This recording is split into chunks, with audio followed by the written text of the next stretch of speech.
The world was quiet. Her hair floated around her face. She didn't feel the sting of her wounds here. Everything felt the same like this. It seemed almost as if her cares were a mile away. The last of her oxygen left her mouth and flew past her face. Her lungs began to burn. She wanted to hold on for a little longer, but her body defied her. Pinky gasped, taking in a huge breath of air as she surfaced from the bucket of water. She panted heavily as she tried to relax and calm her beating heart. She had just survived, staring death in its face. That thing, that monster, that slender pony. She knew just getting close to it was a death wish. When it had gotten close, her mind had fallen into a haze unlike anything she'd ever experienced before. Then there was the head-splitting pain. She gingerly touched her rewrapped head wounds. The cuts from the attack in her room had started to heal, but the slender pony had left a deep gash down the middle of her forehead. But she'd survive. The cut only stung a little now, and that would fade soon. The bandages on her leg had also needed to be changed. All that running had reopened the bite wound, and her leg was throbbing as it recovered. She shook her head and mane, casting the water off of her head. That soak had relaxed her some, but she was still inside of that school. The school where she had been chased inside of that. The only word that came to her mind was an other world. One that was separate, yet almost the same. She lowered her head and started gulping down the bucket of water. She hadn't realized how thirsty she was at first, but she remembered how much crying and running she'd been doing, and suddenly her throat felt as dry as a desert. She quickly emptied the bucket of its contents. She softly sighed as she pulled her head back up, and looked around at the empty cafeteria she was in. She was able to imagine back when it was in pristine condition, all the little foals that would gather around, eating lunch as they took a break from their day of learning. Friends would share gossip stories, adventures in the games they were playing at home. Some would doodle, some would spend time by themselves, but lunchtime and recess were always the foals' favorite part of school. Those days are long gone in this place, aren't they? Pinky sighed as she stared at the empty, dust-covered room. The tables had been empty and abandoned for a long time now, and no foals visited these halls. Even the brief glimpse at the playful ghost foals had gone away, and left the empty silence. She took a soft breath and picked up the red ribbon. She had taken it off to soak her head. She gently tied it into a bow at the end of her mane once more. She was growing very fond of this ribbon, not only being a gift from Gummy. It seemed to give her a sense of normalcy during these calm moments. It seemed to put her mind at a bit of ease, just knowing it was there. I guess all that's left to do now is open this box, she said, looking at the brown box that sat next to the bucket. She hadn't looked inside of it. In fact, she had wanted to leave it there. Even more, she wanted to smash it. She wanted to destroy the box. Anything that slender pony had to offer just made her stomach twist in anger. But forces beyond her understanding compelled her to bring it with her. She had put it down to get some water, and now that she had finished it, it sat there mocking her. She carefully lifted open the brown lid, half expecting it to burst into fire upon her touching it. The lid slid off easily as she looked inside it. Well, why is this in here? She said as she stared in shock at what sat inside the box. It was the key to Sugar Cube Corner. Why would he have this? Why would he give it to me? The questions racked Pinky's mind. After all, her home was right above Sugar Cube Corner. I can't believe I forgot to check on the store itself. She looked at the key again, then remembered what she had seen in her room. No, I can believe I didn't check it. Not after that filly attacked me. I did want to get out of there as quickly as I could. She carefully picked up the key and placed it in her bag. She had to go back and find out what happened to Sugar Cube Corner now.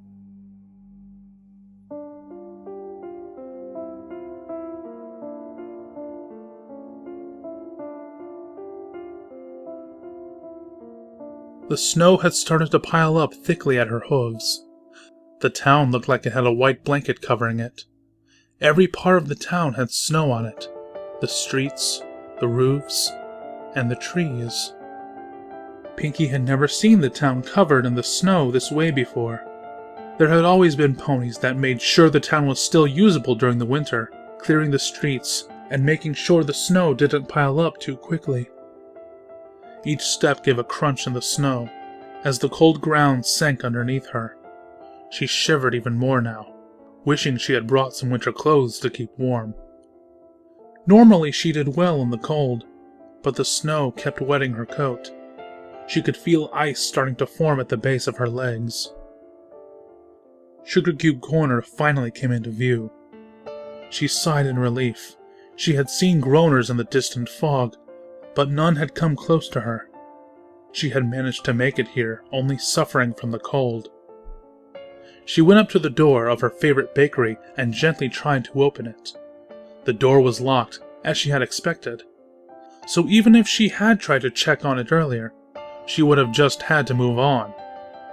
She carefully pulled the store key out of her bag and placed it into the lock, unlocking the door.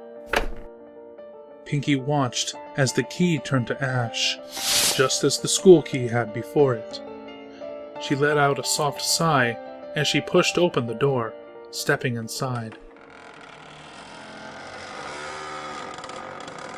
As she had expected, Sugar Cube Corner was dark, just like her room had been.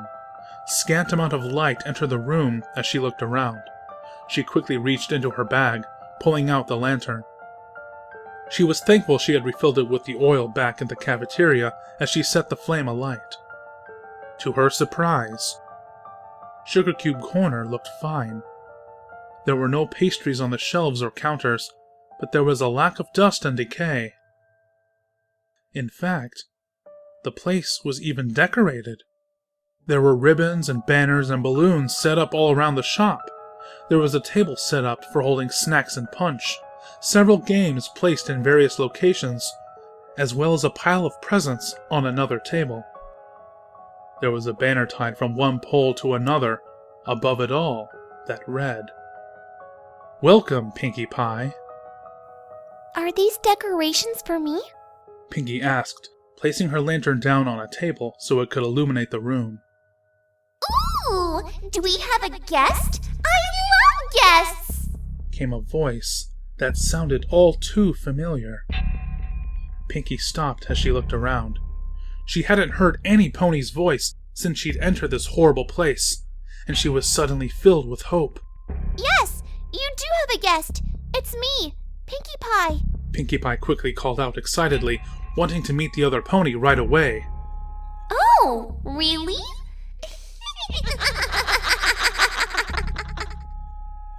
Please, will you come out? I'd really like to see your face. She didn't care that the voice seemed to sound familiar. She just wanted to see the pony. Okie dokie Loki, since you asked so nicely. A blob of darkness in the corner of the room began to move.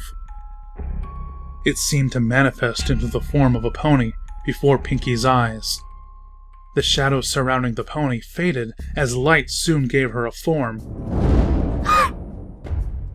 What's the matter? You seem surprised to see me. You said your name was Pinkie Pie, right? What a coincidence! My name's Pinkie Pie, too. There was no doubt about it. The bright pink coat, the frizzed-up curly mane and tail, the blue and yellow balloons for a cutie mark. the bouncing, bubbly attitude. It was Pinkie Pie. But that's going to get confusing if we both start calling each other Pinkie Pie. We should give you a nickname. What? But Pinkie couldn't think of anything to say. Why was there two of her? And this Pinkie didn't seem to be suffering at all from any sadness or despair. She wasn't covered in any bandages, and she didn't look hurt. This Pinkie looked exactly like she did before the nightmares had started to affect her. And this town wasn't helping her. Oh, I see your hair is down. Does that mean you're sad? You must be. The only time my hair goes down is when I'm sad. We can call you Sadie Pie. Why are you so sad, Sadie Pie? Did someone steal your sweets? You can always make more, you know. Oh, I know what'll turn that frown upside down. Let's have some cupcakes. Cupcakes? But I want to get out of this town. Aw, you want to go? But you only just got here. Happy Pinkie Pie said, tilting her head. Come on, there's so much fun for us to have. She bounced over to a door on the side of Sugar Cube Corner, one that led to the basement. She opened the door, then turned back around. Come on, follow me. We'll have lots of fun. Then we'll make those cupcakes. The happy Pinkie Pie bounced into the darkness of the stairs. Pinkie just stared in disbelief as the second Pinkie disappeared from sight. She couldn't believe her own eyes. Surely she was the only Pinkie Pie. Right? She had to find out why there was a second Pinkie Pie. She grabbed the lantern and slowly began to follow down the stairs to the basement. She could hear the constant giggling of herself far down in the darkness. For some reason, she might have preferred the silence. She hit the bottom of the stairs and looked up, expecting to see the basement. Instead, there was a long hallway before her, with a series of 4 wooden doors along it, with a final wooden door at the end. Come on, let's play already. The chipper voice echoed throughout the hallway. Pinkie couldn't tell which direction it had come from. She slowly walked up to the first door and opened it, entering slowly. Inside the room, she was shocked as she saw the familiar living room from the farm.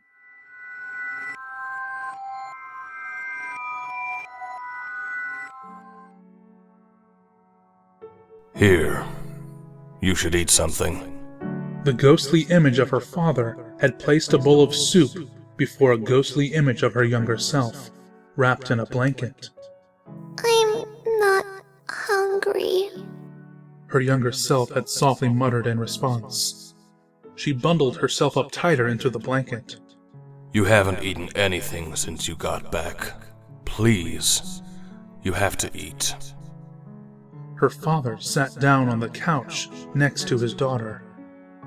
I don't ever want to eat again. Young Pinkie said, her voice quivering with fear. Her father placed his head around his shaking daughter, holding her close to his body.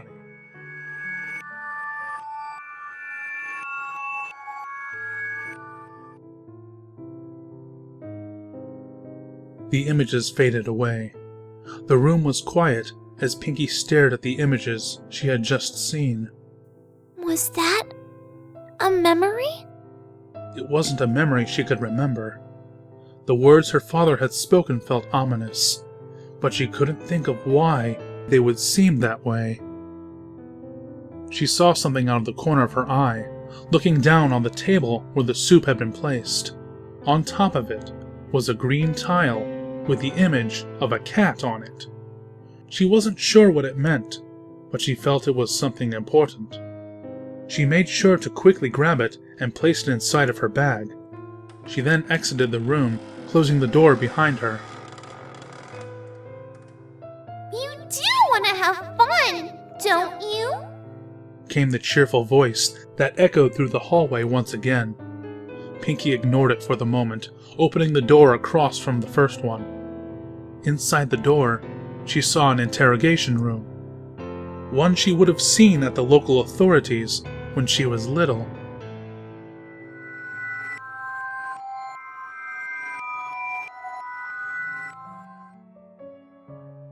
Can't you see she's been through a lot?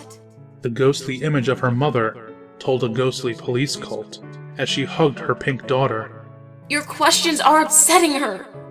The pink filly was shaking in her mother's arms. I apologize profusely. We're not trying to scare her, but we need to know what happened. You need to give my daughter time. This has been a tough time for all of us. We understand, and you have our condolences, but we need to know the details. Once we do, we can bring this whole affair to an end quickly.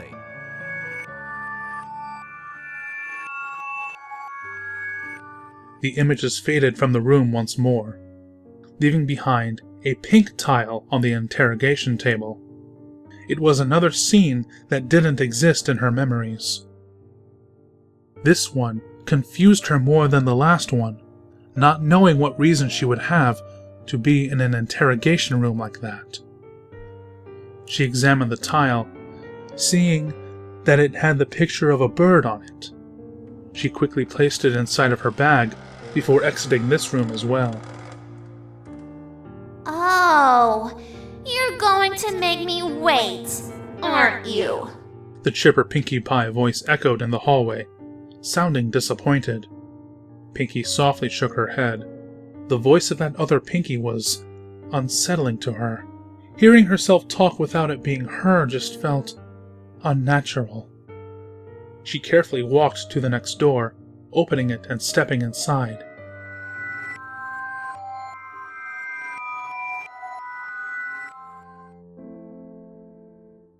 This time, she saw her bedroom from the farm. 3 beds filled the room, one for each of them. Come on, sis. You need to get some sleep. It's getting late. The ghostly image of her older sister Octavia was trying to comfort the young pink filly. Her sister hugged her tightly. I know you're having a hard time, but I'm here. You know I won't let anything happen to you. The two of them embraced as the images faded once more.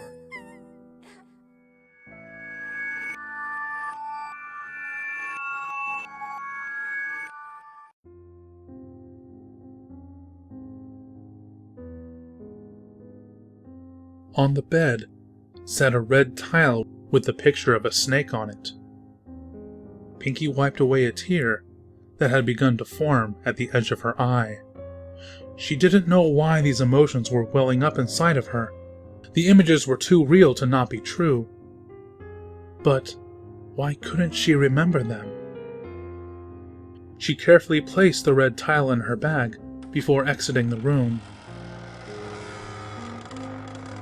Come on! I prepared a party for you and everything!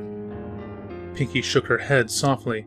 She had to see what was in this other door now. That other Pinkie could wait. She opened the final door on the sides of the hallway, stepping into a room that had its walls painted like the sky. The ground was covered in sand and rocks. It looked like the outside of the rock farm.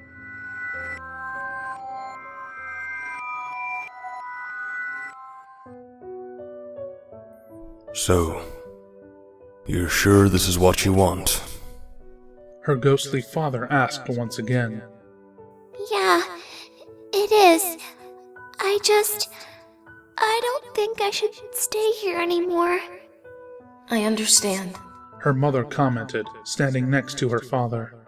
Just please be careful out there. I know you'll have Octavia with you. Are you sure you guys don't want to come? I don't know if I'll be coming back either. I was left this farm by my father. I can't just leave it now. This farm is my whole life now. Good and bad memories alike. So I hope you can forgive us for not coming with you. Just please be safe. Don't worry, Father. I'll guarantee that nothing shall happen. We trust you, Octavia. Her mother nodded, tears in her eyes.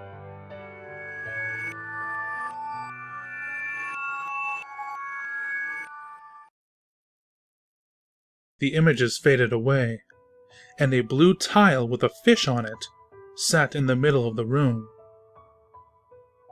That was when we left the farm, wasn't it?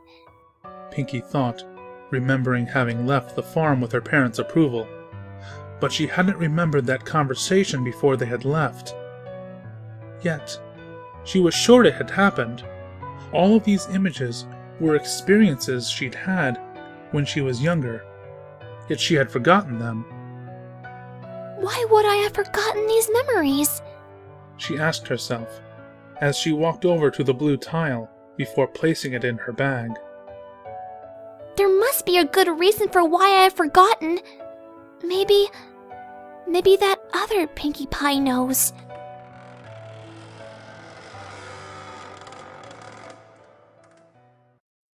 You're not very fun, Sadie Pie. If I was told I was being thrown a party, I would just go straight to it. Pinkie walked down the rest of the length of the hallway, reaching the door at the end of it. She pushed the door open and walked inside. Oh, there you are. I was afraid you'd gotten lost somehow. Which would be weird. How do you get lost in a straight hallway? I'm sure there's a way, but you sure have delayed the party. The other Pinkie stood in the middle of the room, illuminated by a lantern that hung from the ceiling. The rest of the room was pitch black, except for the circle of light that showed where she was. Pinkie carefully turned off her lantern before storing it back in her bag and then turning to face herself. Tell me, you know what those images were about, don't you? What? You made me wait for that? That's not very nice. Huh. But I'll forgive you. After all, now that you're here, we can have fun together. Please, I want to have fun as much as you do. But I can't enjoy myself until I find some answers. What happened to Ponyville? Why are there monsters? Why am I seeing the images I'm seeing? I want nothing more than to go back to throwing parties and hanging out with my friends. But I can't. Not so long as all these questions are eating me up inside. The other Pinkie stopped bouncing and just seemed to frown. Fine. I see how it is. I guess I'll just have to remove that sadness from you, Sadie Pie. Pinkie blinked in confusion.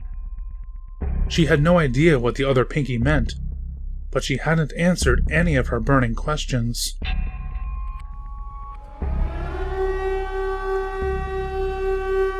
Her thoughts were stopped as her heart sunk. Her ears could hear the siren going off. The light in the room was dimming, slowly turning it pitch black. Oh no! Oh no, no, no, no, no, no, no! She began to panic as the light faded completely. She tried to brace herself for anything. The world was changing. She could feel it shifting under her hooves. As the siren began to die out, the lantern began to flicker back to life, re-illuminating the spot the other Pinkie was standing. The ground around them had turned into the rotting, grime-covered floor that had appeared the first time she had heard the siren. The other Pinkie Pie was still standing where she had been. The only difference now was that she was wearing a strange dress with wings. You know, playing with myself really might be the most fun I'll ever have. I'll have to make it last, but all things do come to an end. Pinkie stared at the outfit, beginning to notice details about it she wished she hadn't. The wings on the back, 6 in total, were each a different color and were crudely stitched on. Around her neck was a necklace with multiple unicorn horns dangling from it. The cloth her dress was made out of looked like a patchwork quilt made of leather. Each square of the dress had a different cutie mark on it. The other Pinky noticed her gaping stare. Oh, do you like my dress? She angled her body to show it off better. I'm so glad you like it. I worked very hard to make it. It wasn't easy getting everything to be so intact.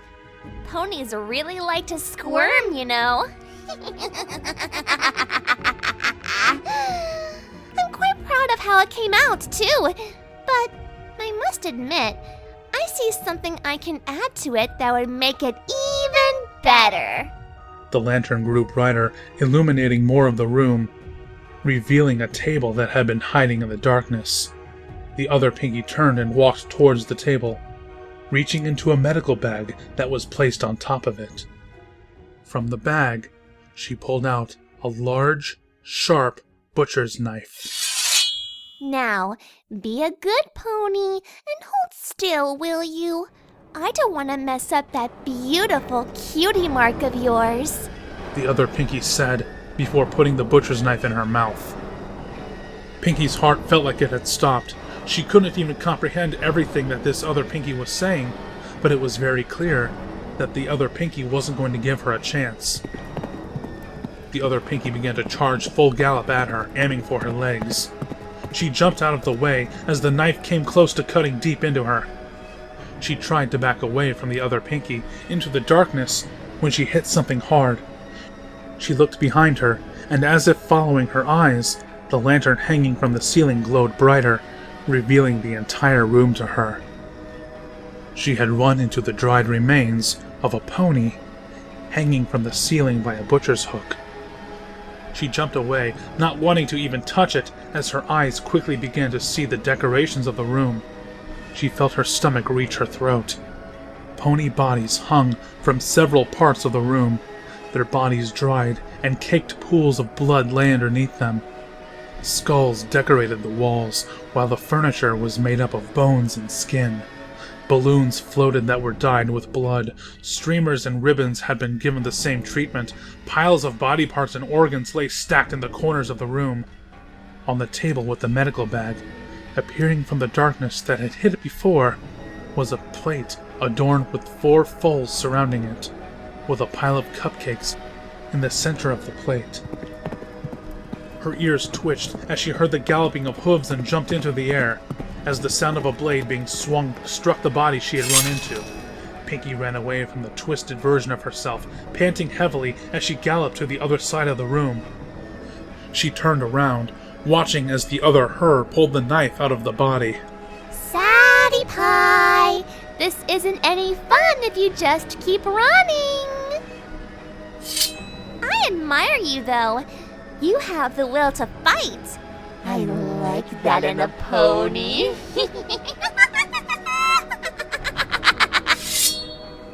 The other Pinky had every intention of killing her, and not quickly. It was obvious she wanted to make it a slow, painful process. The other Pinky was charging again. She could dodge it from this distance, though. She jumped out of the way, avoiding Pinky. She cried out as a searing pain sailed across her right leg. She stumbled away as she looked at the other Pinky, blood dripping from the end of the butcher's knife. The other Pinky had tilted her head and changed her direction when she had dodged. The knife had cut deeply into her leg. She could feel the blood trickling down. With a playful hoof stomp, the other Pinky broke into another charge straight at her. She mustered all her strength to jump away again.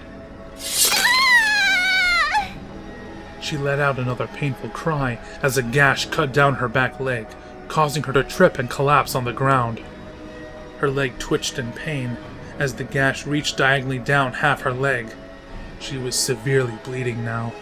The other Pinky was able to maneuver too well for her to dodge. The attacks had all but immobilized her movement now. I give you an A for effort, but a C for the execution. That gives you a good round B.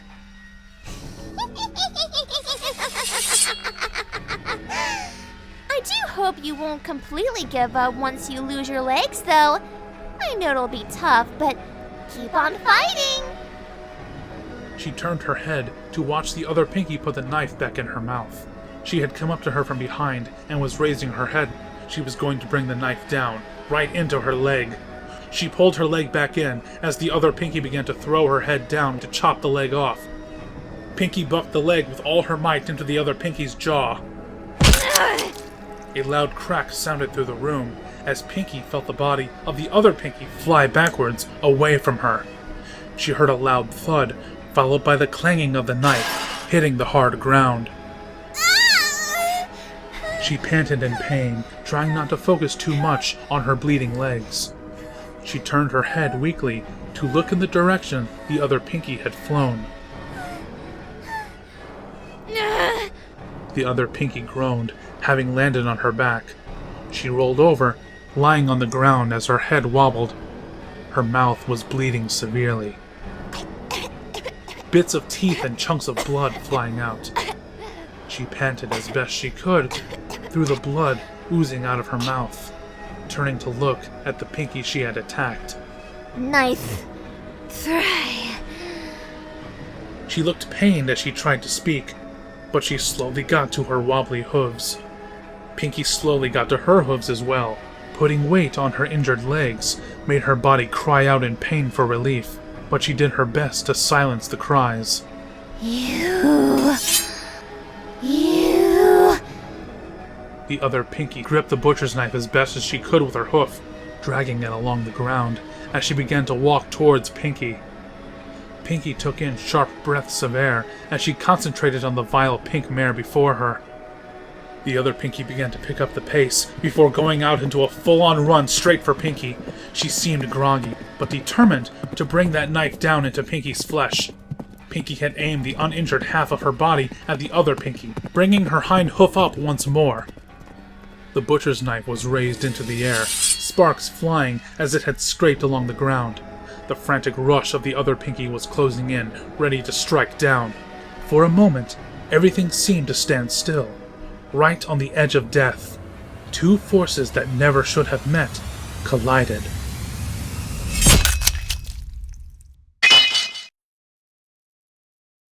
The butcher's knife flew through the air, impaling itself into the ground.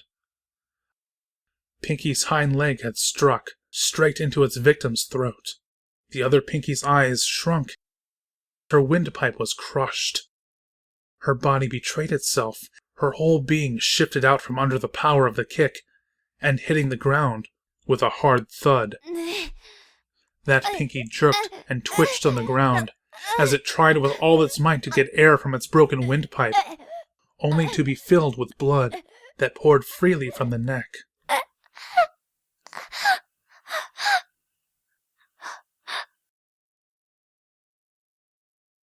The body finally stopped squirming as life escaped it.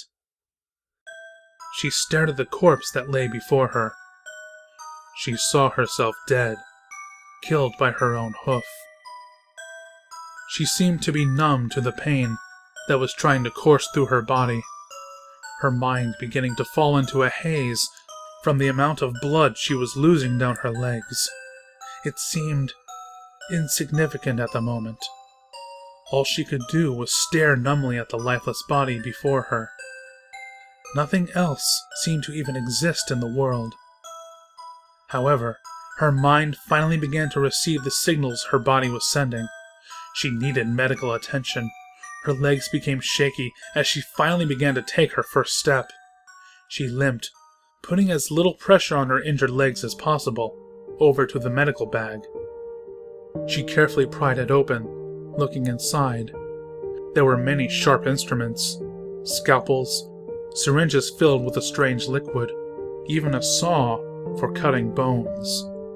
She saw a roll of gauze bandages. She carefully grabbed it, pulling it out of the bag. She rolled the length of it before carefully but tightly wrapping it around her wounds. She wrapped slowly but surely, wrapping up the large cut on her hind leg, then the smaller cut on her front leg. The bandages quickly soaked with blood, but they would seal her wounds for the time being. She placed the remaining gauze inside of her bag and then turned towards the exit. She slowly limped her way back into the grimy hallway, walking past the steel doors. She carefully began to climb the stairs, her wounds slipping once or twice due to the grime that had grown all over them. The climb was slow. Her body ached with pain and exhaustion, but she made it to the top. She slowly walked across the rotting floor of Sugar Cube Corner, heading straight to one of the grime-covered counters. In a dry spot on the counter sat a brown bottle. The label of it called it a health drink. Pinky's dulled mind pulled the cap of it off with her mouth, before taking it and drinking the whole thing. The drink tasted like a mix of bitter herbs and strawberries for flavor. It was a lot like drinking medicine, but her body was grateful to have the liquid inside of her. She placed the empty bottle back down on the counter, and slowly trudged to the middle of Sugar Cube Corner. She laid down, panting heavily, as the haze of her mind finally came to a stop, as she went into an uncomfortable sleep.